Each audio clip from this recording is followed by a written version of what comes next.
Hi, I'm Dr. Beth Case. I'm with Collins Family Practice Clinic, part of Hattiesburg Clinic. I'm a board-certified pediatrician, and today we're going to be talking about breastfeeding, tips, some misconceptions, and also how to get through those struggles. Breastfeeding is a journey. It doesn't come naturally for everybody, and that's okay. It takes a lot of patience because baby's trying to learn to eat, mom's trying to figure out the new schedule, so it just takes patience, but it's worth it in the end. It's making sure mom's staying hydrated, mom's taking in enough calories because she needs more than what she would normally need. And then that she also has the mental resources she needs to, because it can be really draining. Postpartum anxiety, depression is really real, and it's important to make sure moms are getting the support they need. Don't be afraid to seek help. It's not, like I said, it's not natural for everybody. So lactation consultants, you can also talk to the pediatrician and discuss, hey, I'm having issues with this, and they can help you walk through different steps and different things to do to help. There's no too soon. I even think it's a good idea to, even before the baby comes, to go ahead and start looking through resources. Talk to your OB, see if they have a lactation consultant that you can start talking to, or talking to a pediatrician, just to kind of get an idea before you have to start the process of what to expect. And then throughout the journey, especially those first couple weeks, you're probably going to need someone to kind of troubleshoot with and make sure, baby's getting enough milk, baby's gaining weight, and baby's content. I also think it's really important to find in your community a group of breastfeeding moms and kind of talk with them.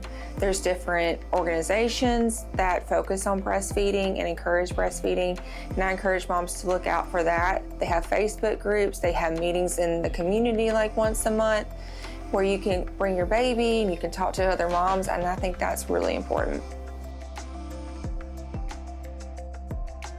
Probably one of the biggest things is that it just happens, and it doesn't. It is a trial and error. It's figuring out which position. Every baby's different.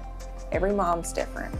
And so it's figuring out what works best for the two of you. Even if breastfed before, the baby could have a different issue. So it's just working through that trial and error. It's not natural. It's not easy. It does take some work. I think a lot of times we try to put on this face of, I got it all together and it's perfect, but it's not, and it's okay. Everyone struggles, everyone has some difficulty. So in my well child visits, I ask the parent, are you breastfeeding? And if they're, yeah, I'm like, what are the struggles? How is it going? Just to kind of keep that open so that they don't feel that something's not right with them, because it's not. It's hard. It's part of the journey. Moms feel like they have to pump right, if they want to nurse, but they want to, like, I got to pump because I have to go back to work, or I need to go out, something like that. You don't need to have to pump in those first couple weeks either. The main thing is that you nurse baby, and that helps your body regulate how much milk the baby needs. If you need to collect milk in those first couple weeks, you can they make devices that can take the letdown from the other breast that the baby's not feeding on, and you can collect that after a few feedings, and you can get bottles that way too if you need to. But those first 2 weeks, don't stress about trying to pump and get extra milk and fill up the freezer. It's mainly just regulating your body to know how much milk the baby needs. So things that you can work through, some challenges, is if mom gets really frustrated, sometimes baby can get really frustrated, and that can really impact breastfeeding success.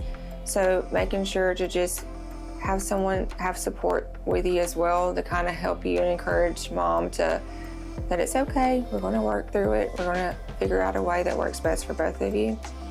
One of the biggest things is figuring out the latch. So baby has to learn the best way to get as much milk as possible. And also mom can learn different positions to help with that as well. And then another big one is, I think moms get worried about, is my milk coming in? And that can take a few days. So that's normal. Baby stomach can only take a little bit. It's a pea size. So those first few days, it's just getting that colostrum, it's learning how to latch, and that's completely fine. And then you'll notice the milk comes in as farther and farther along. If it's going well, baby's not upset, is very content after feeding. Sometimes they even fall asleep. They're gaining weight. It's still important that they wake up every 3 hours at first, but you can tell their color is getting better as well. Things that is like, maybe it's not going so well is mom feels really engorged. She feels like the milk's not releasing. Baby's really upset. Baby's not gaining weight, or baby's just kind of not as active as they need to be. When you're breastfeeding, it's not to get discouraged. If you do need a supplement, that's okay. We want babies to be fed. And that's the most important thing you can do as a parent, is make sure your baby is fed, is gaining weight, and is happy. So if you need a supplement, that's okay. If I say even doing that, even getting a little bit of breast milk is good for the baby, because they're still getting some of that immunity that they need and some of the nutrients from the breast milk. And if you do the journey, it doesn't work out, maybe the baby can't latch, maybe there's issues, and you have to do formula all the way, that's okay. You tried, and the main thing is your baby got fed.